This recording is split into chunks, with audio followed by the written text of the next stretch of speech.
do you remember this guy, Lars Thorsten? He's like that Swedish guy who goes to Denmark, or he's a Dane but goes to Sweden. Yeah, I think it's a Dane goes to Sweden every now and then. Far right wing guy, and he Did the has Quran this burning? obsession. Did he? Yes, Yeah. that's it. That's him.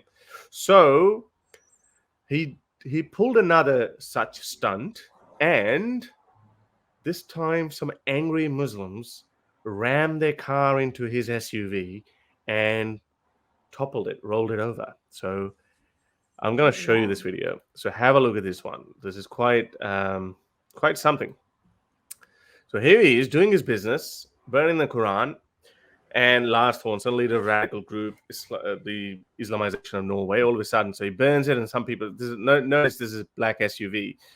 So he does this, and some Muslims notice it, and you're going to see that. It's quite hilarious what these Muslims will do at the end of it. There, look at this. She goes, oh, they burnt the Quran. Oh, right, okay.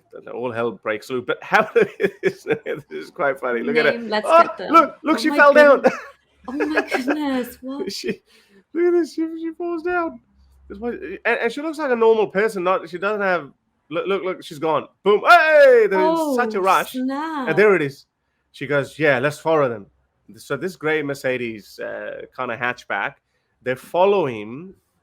They chase him down. It. Yeah. Yeah, watch this. It ends up, look, boom. And boom, gone. Boom, rolled over. Damn. So, yeah, I know. But look at this. So this is how far it's gotten. I mean, I get it. The guy is a douche. But is that what you're going to do? You're going to take the law into your own hands? If anything, that's just going to make them even more angry, and they're going to do this more and more. This is the guy who's... This is a vicious cycle, isn't it? Like, I think they will take matters into their own hands whenever they can. Yeah, but I think the other side, it's the same argument that Indians keep making. They say that, well, how long can we put up with this? And India, and it's not good for anyone. And I keep saying that India is not good. I mean, the Hindus becoming more radical, Hindus taking matters into their own hands, and we've got lots to share about India as well later on. And that's not good news for India, and that wouldn't be good news for any society. If the other side, because Muslims need to understand, the other side, they will always have numbers on the side. So Muslims should give up this dream of, we're going to take over the world, we're going to populate, we're going to make 10 babies, because we've seen even in the West everywhere, the fertility rates are going down even amongst Muslims. Yes, it's higher than the rest, but it's still going down. But the only problem is the next generation that comes out, are they going to be as radical as these people? I doubt it, though, because, again, I've got a couple of good stories to share about that, too. The Western Muslims are becoming ex-Muslim faster than ever. I predicted this. I don't know. Well, that was way before I started hosting the show with you. I think in 2018 or 2019. 2019 it must have been.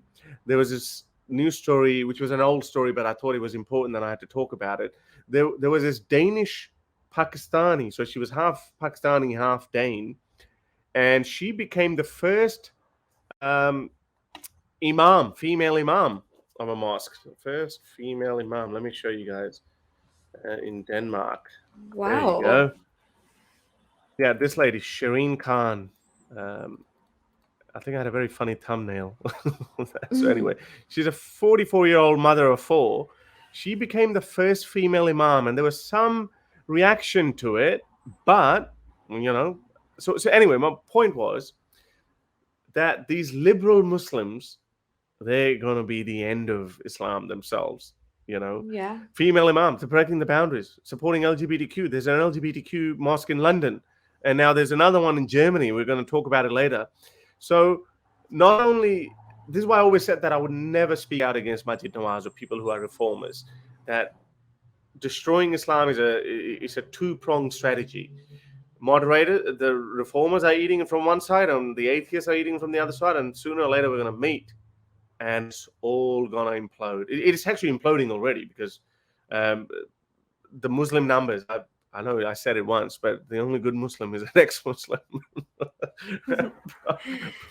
But it doesn't mean kill them, okay? Like what I mean is that, okay, they need to become more enlightened. They need to hear out our message. And then maybe, if you look at it without the reverence, then you're probably going to end up leaving it. But yeah, this is quite dangerous. What happened? I know the guy's a dick, but this action needs to be condemned. And those two people, they should be arrested. And Yeah, for sure. They're putting everyone else in danger as well on that motorway. Yeah, And they're literally going after him like in an attempt to really hurt him. Hey, friendly Muslim, how you doing, brother? I'm good, mate. How are you? Good, good. So you called it out. Here it is. You said two Pakistani women almost killed the Quran burner. Complete GTA madness. This is GTA madness, and we shared that video obviously earlier, where you can see that these women were so crazy that oh, look at this. So he actually burnt the Quran. Yeah. There you So go. yeah. Well, what are your thoughts? I want to take a Muslim perspective. Obviously, you're a very liberal Muslim, and you obviously don't condone her GTA madness, but obviously you won't condone this behavior either. Well, so if we just pause for 1 second, I'll just take you through what happened. So the gentleman, this guy who likes to burn the Qurans, had gone to the center where he previously went. They're trying to build a mosque in Norway. Mohammed Hijab was part of that fundraising. Anyway, so from there, from not reacting to him burning the Quran, they managed to raise 300,000 for an educational center. I said that was very clever. Yeah, I think you And told me that. I think that's very clever. yeah, I mean, fair enough. That's fair you enough. know, so this chap, before this incident, maybe an hour or so before this incident, he went back to that center and he was about to burn a Quran again in their car park. And the owner, the imam there, he caught him and spoke to him and said, "Look, why do you keep on doing this? When's To it going offend, to obviously. To end? piss you off. And so the guy said, "Well, no, we're going to continue doing it. I'm not doing it now because you're here, but we're going to make sure you're booted out of the country. And you watch, we're going to go burn the Quran again." So he set off in his car, and this is where he ended up. So now he's setting the Quran on fire outside another mosque in the middle of the street. Now this man with the jacket is trying to put the fire out, and you can press play, and then we'll see what happens. So this is a Muslim guy. So he's trying to protect the Quran, and this guy's stopping him. This little guy. And then more Muslims come out now. Oh, I didn't see that part. Okay. I mean, okay, look, fair enough. But as an atheist, I mean, come on, where's Allah? Where's Allah? Why is Allah not protecting? Okay, so now these women coming into the scene now. Yes. Okay. These look, he's using his shoes. That's blasphemy. He uses shoes. That old man. Now the two Pakistani women are trying to put out the fire. Yeah, they've done it. They're successfully. But what's left of the Quran? There's nothing left. So this woman, I remember this one. She's the one who's just going to get in the car. Oh, look at it. What is she saying? I want to hear her.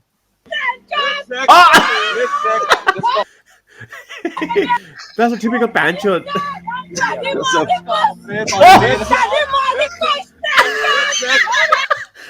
The cursing chorus in Punjabi. I have a funny story to share with you. My father met someone in the US, and he was a taxi driver, and he said, I was robbed by some guys, some black guys. But this is back in the 90s, and there used to be a lot of robberies and crime and whatever. So anyway, so this guy was a New York taxi driver. And he goes, Sultan Saab, he beat me up a lot, but don't worry, I cursed him a lot in Punjabi. He's like, my dad goes, but they didn't understand what you're saying. He said, no, but at least I was enjoying it. But this is what these guys are doing. This last Thornton guy doesn't understand what they're saying, like pancho or whatever. But there's so much fun. Yeah, I mean, there's like, there's weight off my shoulders. I just called him a bench. I cursed his mother, and the insult, the way in our language is something of beauty also. So Anyway, unfortunately, so let me play the rest of it. So I didn't play this video, but thank you for this one. I didn't know this one. Let's listen to this. Okay. Oh, look! What's wrong with his eyes? Look at this. Ooh. don't worry. You don't need to worry about the brothers. You need to worry about the sisters at the moment. Look at this! She's gonna fall. She's gonna get run. She was in such a hurry, but look at this one. Oh, boom. But they're driving away. This is like GTA madness. But look at it. Kudos to what is it? Backflip? What is this called? The American cops do this all the time. I've seen the America's wildest. Pit stop. So yeah, Is that what it's called when they just nudge the back of the car? yeah, it's called a pit stop. Yeah, so that was Yeah, the right. So now the car flipped over. As far as the latest concerned is today, I've heard that they have also been now arrested. So these two The women two have been ladies. arrested. Yeah, and it's potential manslaughter also. Oh, good. But did the guy survive or? I haven't had an update on it from the little stories that I saw being posted out. I think it would have been fine if he was wearing a seatbelt. I think that's nothing. That's just a Um, gentle, just yeah, a gentle however, nudge. a high speed pit stop by two Pakistani women who lost all reason and rationale. Yeah, so this is him actually speaking to him an hour Okay. before, asking All right. him. So this is part. All right. Today, Yeah, burn Quran, which I'm gonna burn down the road here. You can't burn the word of God. No matter what you do, you try to extinguish the light of Allah. Allah will perfect His light. There's nothing you can do, and you will burn in the hellfire.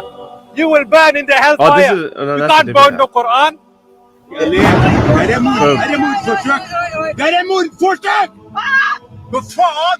Assalamu alaikum wa rahmatullahi. Okay. So right. So yeah. Look, this is madness. But we've always said that what this guy is doing, and we as atheists and we can never support that because this guy is a right-wing Christian nutbag, isn't he? he does have the freedom to do what he's doing, but he's actively going into their car parks now, and making sure he does it. Again, the guy asked him why is he doing it, and he said, "Well, I'm going to carry on doing it." An hour later, he's down the road doing it, and these ladies have now, again, the gentleman there, he is then condemning it as well and saying, "Please do not lose your temper. These are going to have the effect of this now is they could have ended his life, the guy that they tippled over. They are now facing criminal charges of manslaughter, which may be 5 years plus. They may have children, husbands, and so these are the The things lines are that. turned upside down just in the moment of rage for the love of their book. I mean, come on. I mean, I would have been like, that's a good test. Allah, why don't you put it out? But Anyway. these are the things that we also have on both sides of the coin have to be aware of, have to keep in control of our tempers. So that is that story. I get. Go on, sorry, go on. Let me clarify my position. I'm not. You're right that he has a right to burn the Quran, but this guy keeps on doing this. So his sole purpose is literally just to piss off, not necessarily, which is fair enough. You could still do it in a secular democracy, but